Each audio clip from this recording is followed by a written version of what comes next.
Ayn Rand. Capitalismo, el ideal desconocido. Teoría e historia. 4. Antimonopolio. Alan Greenspan. Basado en un escrito dado en el seminario antimonopolio de la National Association of Business Economists, Cleveland, 25 de septiembre de 1961, publicado por Nathaniel Branden Institute, Nueva York, 1962. El mundo del antimonopolio tiene reminiscencias de Alicia en el País de las Maravillas. Todo aparenta ser, pero simultáneamente aparenta no serlo. Es un mundo en el cual la competencia es aplaudida como el axioma básico y principio orientador, aunque demasiada competencia es condenada como encarnizada.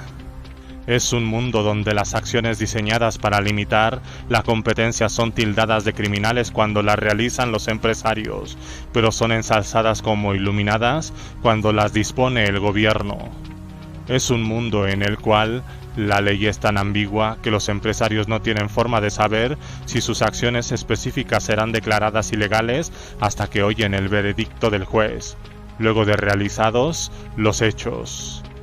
En vista de la confusión, las contradicciones y la minuciosidad legalista que caracteriza el dominio del antimonopolio, propongo que todo el sistema antimonopolista sea sometido a revisión. Es necesario verificar y estimar. Inciso A. Las raíces históricas de las leyes antimonopolios y, inciso B. Las teorías económicas sobre las cuales se basan esas leyes. Los estadounidenses siempre hemos temido a la concentración de poder arbitrario en manos de los políticos. Antes de la guerra civil, poco les atribuían tal poder a los empresarios. Se sabía que los funcionarios gubernamentales tenían el poder legal de imponer obediencia mediante el uso de la fuerza física y que los empresarios no. Un empresario necesitaba a los clientes, tenía que atender los intereses personales de estos. Esta valoración del tema cambió rápidamente en la secuela inmediata de la Guerra Civil, en particular con la llegada de la era del ferrocarril. Supuestamente, los ferrocarriles no tenían el apoyo de la fuerza legal, pero para los agricultores del oeste, los ferrocarriles parecieron tener el poder arbitrario previamente atribuido solo al gobierno. Los ferrocarriles parecieron estar libres de las leyes de la competencia. Parecían capaces de cobrar tarifas calculadas para confinar a los agricultores a la siembra de granos, ni más alta ni más baja. Las protestas de los agricultores se plasmó en el Movimiento Nacional Agrícola, la organización responsable de la aprobación del Acta de Comercio Interestatal de 1887. Los gigantes industriales como Standard Oil Trust de Rockefeller, que crecieron durante este periodo, también fueron considerados invulnerables a la competencia, a la ley de la oferta y la demanda. La reacción pública contra los empresarios culminó en el Acta Sherman de 1890. Se dijo entonces, como se dice todavía hoy, que las empresas, si se les daba libertad, necesariamente se desarrollarían en una institución investida de poder arbitrario. ¿Es válida esta afirmación? El periodo posterior a la Guerra Civil dio nacimiento a una forma nueva de poder arbitrario, ¿o siguió siendo el gobierno fuerte de tal poder, con las empresas proveyendo meramente un nuevo medio a través del cual ejercerlo? Esta es la cuestión histórica crucial. Los ferrocarriles se desarrollaron en el este, antes de la Guerra Civil, en dura competencia entre sí, como también con formas antiguas de transporte, lanchas, barcos y carros. Para 1860 se levantó un clamor político que exigía que los ferrocarriles se extendieran hacia el oeste e integraran California a la nación. El prestigio nacional estaba en peligro, pero el volumen de tránsito lejos del este populoso era insuficiente para movilizar al transporte comercial hacia el oeste. La ganancia potencial no garantizaba el pesado costo de inversión en medios de transporte. En nombre de la política pública fue que, por consiguiente, se decidió subsidiar los ferrocarriles en su movimiento hacia el oeste. Entre 1863 y 1867, cerca de 400 millones de hectáreas de tierras fiscales fueron otorgadas a los ferrocarriles. Dado que estas concesiones se hicieron para trayectos individuales, ningún otro ferrocarril podía competir por el tráfico en la misma área en el oeste. Además, las formas alternativas de competencia, carros, barcos, etc., no podían permitirse desafiar a los ferrocarriles en el oeste. Así, con la ayuda del gobierno federal, un segmento de la industria del ferrocarril pudo librarse de los avatares de la competencia que habían prevalecido en el este. Como podía esperarse, los subsidios atrajeron al tipo de promotores que siempre existen al costado de los medios empresariales y que constantemente buscan un negocio fácil. Muchos de los nuevos ferrocarriles occidentales se construyeron miserablemente. No se construyeron para trasladar tráfico, sino para adquirir concesiones de tierras. Los ferrocarriles del oeste fueron verdaderos monopolios en el sentido literal de la palabra. Pudieron, y lo hicieron, conducirse con una aura de poder arbitrario, pero ese poder no se derivó del libre mercado, emanó de subsidios y restricciones gubernamentales. Cuando, finalmente, el tráfico del oeste aumentó hasta niveles que podían sostener a otros medios de transporte rentables, el poder monopólico de los ferrocarriles fue restringido. A pesar de sus privilegios iniciales, fueron incapaces de resistir la presión de la libre competencia. Mientras tanto, sin embargo, había tenido lugar un fatal cambio radical en nuestra historia económica: el Acta de Comercio Interestatal de 1887. Esa acta no fue demandada para atender los males del libre mercado. Como la subsiguiente legislación que reguló los negocios, el acta fue un intento por remediar las distorsiones económicas que habían creado las anteriores intervenciones gubernamentales, pero de las cuales se culpó al libre mercado. El Acta de Comercio Interestatal, a su vez, produjo nuevas distorsiones en la estructura y finanzas de los ferrocarriles. En ese momento, se propuso que estas distorsiones fuesen corregidas por medio de más subsidios. Los ferrocarriles estaban al borde del colapso terminal, pero nadie osaba desafiar el mal diagnóstico original para descubrir y corregir la causa real de su enfermedad. Interpretar la historia del ferrocarril del siglo XIX como prueba del fracaso del libre mercado es un error desastroso.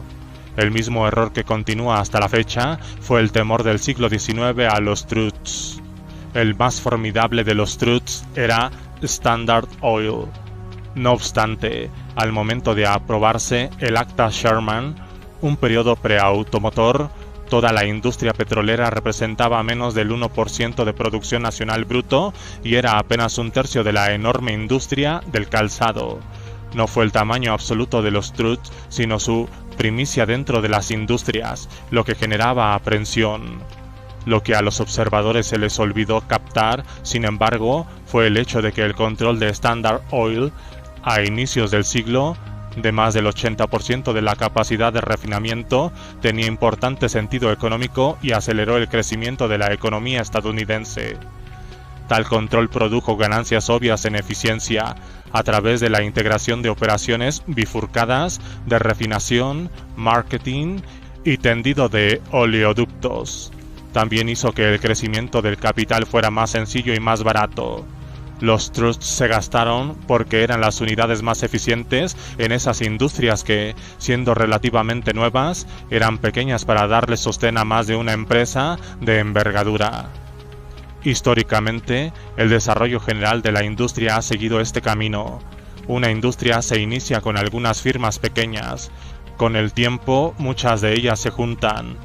Esto eleva la eficiencia e incrementa las ganancias.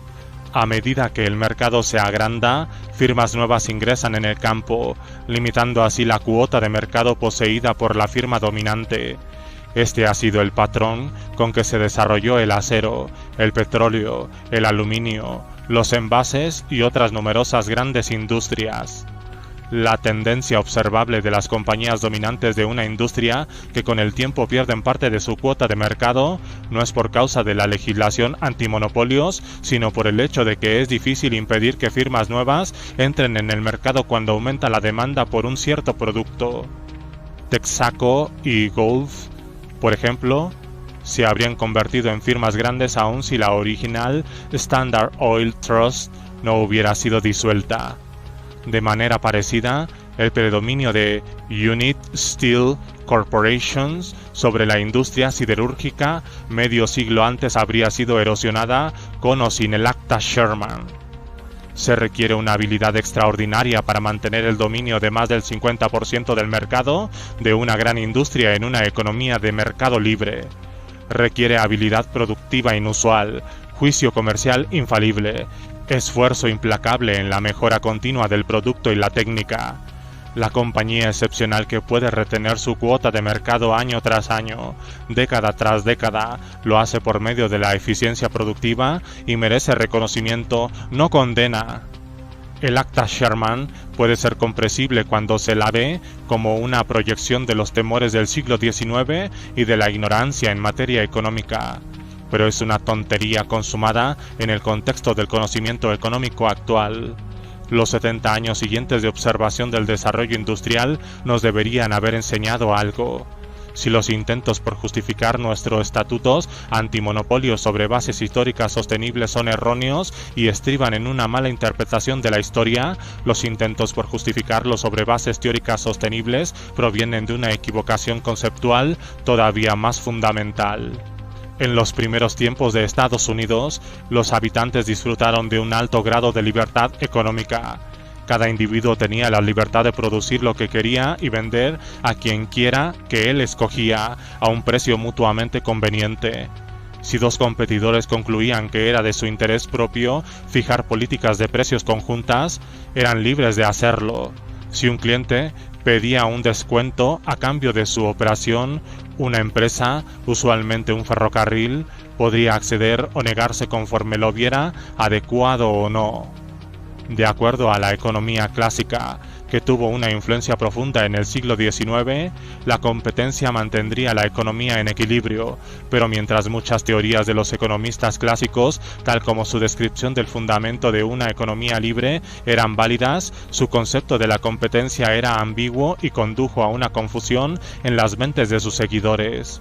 Se entendió, por así decirlo, que la competencia consistía simplemente en producir y vender el máximo posible, tal como lo hace un robot, aceptando de forma pasiva el precio de mercado como una ley de la naturaleza, sin hacer nunca un intento por influir sobre las condiciones del mercado. Los empresarios de la segunda mitad del siglo XIX, sin embargo, intentaron agresivamente afectar las condiciones de sus mercados haciendo publicidad, modificando las tasas de producción y negociando precios con proveedores y clientes. Muchos observadores asumieron que estas cosas eran incompatibles con la teoría clásica de la economía. Concluyeron que la competencia ya no funcionaba eficazmente. En el sentido en el cual la habían entendido, la competencia nunca había operado ni existido, excepto posiblemente en algunos esporádicos mercados agrícolas, pero en un sentido serio de la palabra, la competencia existió y existe en el siglo XIX, así como también en el presente. Competencia es un sustantivo activo, no pasivo. Se aplica a toda la esfera de la actividad económica, no meramente a la producción, sino también al comercio. Implica la necesidad de tomar acciones para incidir sobre las condiciones del mercado en beneficio propio. El error de los observadores del siglo XIX fue que restringieron una abstracción amplia, la competencia, a un conjunto estrecho de detalles específicos, a la competencia pasiva, proyectada a partir de su interpretación de la economía clásica. Como resultado, concluyeron que el supuesto fracaso de esta falsa competencia pasiva invalidaba la estructura teórica total de la economía clásica, incluyendo la comprobación del hecho de que la política de laissez-faire, no intervenir en absoluto, es el más eficiente y productivo de todos los sistemas económicos posibles.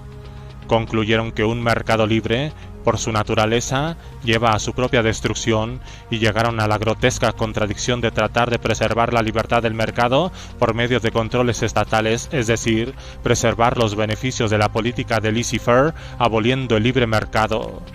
La cuestión crucial que se les olvidó formular es si la competencia activa inevitablemente conduce al establecimiento de monopolios coercitivos como supusieron, o si una economía de laissez-faire, de competencia activa, tiene un regulador incorporado que la protege y preserva.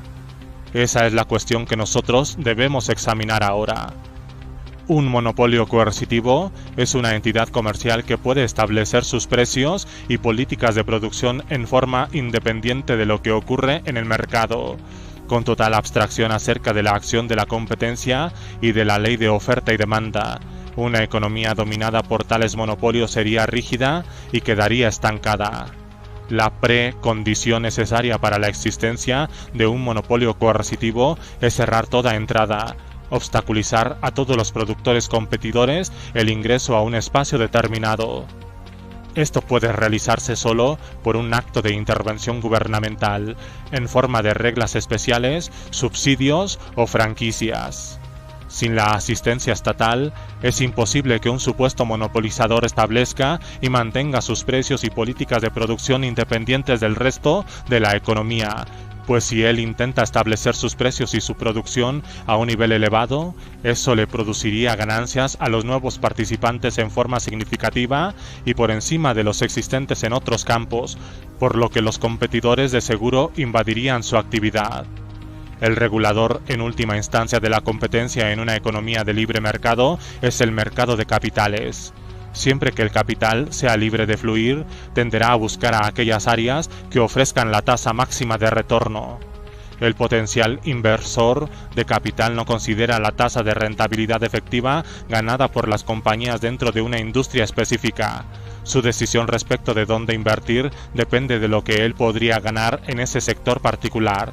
Las tasas de beneficio existentes dentro de una industria se calculan en términos de los costos existentes. Tiene que considerar el hecho de que un recién llegado no estará capacitado para lograr de inmediato una estructura de costos tan baja como la de los productores experimentados. Por consiguiente, la existencia de un libre mercado de capitales no garantiza que un monopolista que disfruta de ganancias elevadas, necesaria e inmediatamente, no se vea confrontado con la competencia. Lo que sí garantiza es que un monopolista cuyas altas ganancias se deban a precios elevados en lugar de bajos costos, pronto se encontrará con que la competencia ha sido creada por vía del mercado de capitales. El mercado de capitales actúa como regulador de los precios, no necesariamente de las ganancias. Deja a un productor individual libre de ganar tanto como pueda bajando sus costos y aumentando su eficiencia con relación a los otros. Así, se constituye en el mecanismo que genera mayores incentivos para el aumento de la productividad y nos lleva, como consecuencia, a un nivel de vida ascendente. La historia de Aluminium Company of America, Alcoa, antes de la Segunda Guerra Mundial ilustra el proceso, definiendo cuál era su interés y su rentabilidad de largo plazo en términos de un mercado creciente. Alcoa mantuvo el precio del aluminio crudo a un nivel compatible con la máxima expansión de su mercado. A tal nivel de precio, sin embargo, las ganancias vendrían solo por medio de tremendos esfuerzos para mejorar la eficiencia y la productividad. Alcoa era un monopolio, el único productor de aluminio crudo, pero no era un monopolio coercitivo, es decir, no podía fijar a sus precios y sus políticas de producción en forma independiente del universo competidor. De hecho, solo debido a que la compañía hizo énfasis en la reducción de costos y en la eficiencia, en vez de subir los precios, fue capaz de mantener su posición como productor exclusivo de aluminio crudo por mucho tiempo. Al analizar los procesos competitivos de una economía de laissez-faire, uno debe reconocer que los desembolsos de capital, inversiones en una nueva planta y equipamiento, ya sea por los productores existentes o por empresas nuevas, no son determinadas solo por las utilidades actuales. Una inversión se hace o no dependiendo de la estimación del valor actual neto de las ganancias futuras esperadas. En consecuencia, la cuestión de si un competidor nuevo entrara o no en una industria hasta ahora monopolista está determinada por los retornos futuros esperados. El valor actual neto de las ganancias futuras esperadas de una industria dada está representado por el valor de mercado de las acciones ordinarias de las compañías en ese campo de la industria.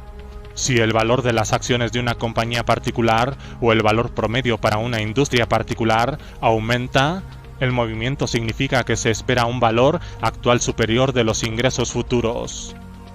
La evidencia estadística demuestra que hay correlación entre los valores de las acciones y los desembolsos de capital, no solo para la industria como un todo, sino también dentro de los principales grupos industriales. Además, el tiempo que hay entre las fluctuaciones de los precios de las acciones y las fluctuaciones en correspondencia a los desembolsos del capital es bastante corto. Un hecho que implica que el proceso respecto de las nuevas inversiones de capital para con las expectativas de ganancias es relativamente rápido. Si tal correlación funciona tan bien como de hecho sucede, considerando los impedimentos gubernamentales actuales para la libertad de los movimientos del capital, uno debe concluir que en un mercado totalmente libre el proceso sería bastante más eficiente.